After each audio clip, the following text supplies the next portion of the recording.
Okay, so again, guys, we are solving for volume of this rectangular prism. I have a length of 12, a width of 1/4, and a height of 4/5. So today's lesson, we are working on volume that involves rational numbers, specifically fractions. So I am going to recall the formula, which I know you know. The formula for the volume is our length times our width times our height. And I'm also going to solve it using the other formula, which I know you know, because if you multiply, let's see, the length, right? The length times the width, right? So that is the length times the width. I would get the area of this base. This rectangle is my base, right? So that means that length times width is the same as, let's write it out here, volume equals, and then length times width is the same as base, right? Because length times width is the area of the base. So it's the area of the base times the height. So these two formulas will give you the same answer. So I'm going to go ahead and plug in what I have. I have a length of 12. So volume equals length of 12. And I'm going to put that over 1 times my width, which is 1/4, times my height, which is 4/5. Okay. And I'm going to go ahead and solve for the area of the base first. That means I'm going to multiply this 12 over 1 times 1/4, because length times width is the base, is the area of the base. So we'll go ahead and look at this one. We are multiplying fractions. That means we are looking to multiply our numerators straight across and our denominator straight across. Just a precaution. Do not do keep, change, flip. That is when we divide, and this is not dividing.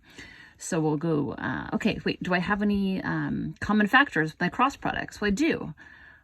4 and 12, a common factor is 4. So you divide by that common factor. So 4 divided by 4 is 1, and 12 divided by 4 is 3. So now I multiply straight across, and I go 3 times 1 is 3, and 1 times 1 is 1. So that means the area of the base is 3 over 1, which is the same as 3, right? So over here with that other formula that gives you the same answer, I'm going to put in for the area of the base what I just found, because length times width will give me the area of the base. So the area of the base is 3, and I'll go ahead and put that over 1. And I'll fill in the rest over here, times the height, which is 4/5. And that is what I have left over here in this formula. I have, keep writing it here, volume equals, the area of the base was 3, and I have to bring down what my height is, which is 4/5, okay?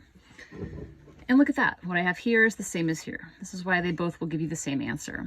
So I'm looking for any cross products that have common factors. I don't see any, so I'm just going to multiply straight across.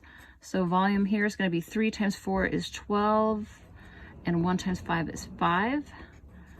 And that works. However, that is an improper fraction, and you know this, guys. We're going to go ahead and put our numerator in the house. It's going to become the dividend, and our denominator becomes the divisor. And we're going to change this back to a mixed number by dividing, because remember, this means divide. So 5 times 2 times 5 is 10. So I subtract 12 minus 10 is 2. This is my remainder. Now, don't be tempted to put a decimal on. We want this to be a fraction. So we're going to take our remainder, put it up here. That becomes our numerator, and our divisor will become our denominator. Okay, so 12/5 is equivalent to 2 and 2/5. So the answer here is 2 and 2/5. And I'm going to just say, let's just pretend it's inches, okay?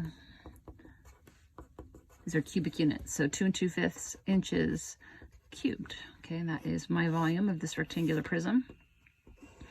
And obviously I'm going to do the same thing here. There's nothing to cancel out, so I go 3 times 4 is 12, 1 times 5 is 5, volume equals 12/5. See, it's the same thing. I don't have to do the math again. It's already right there.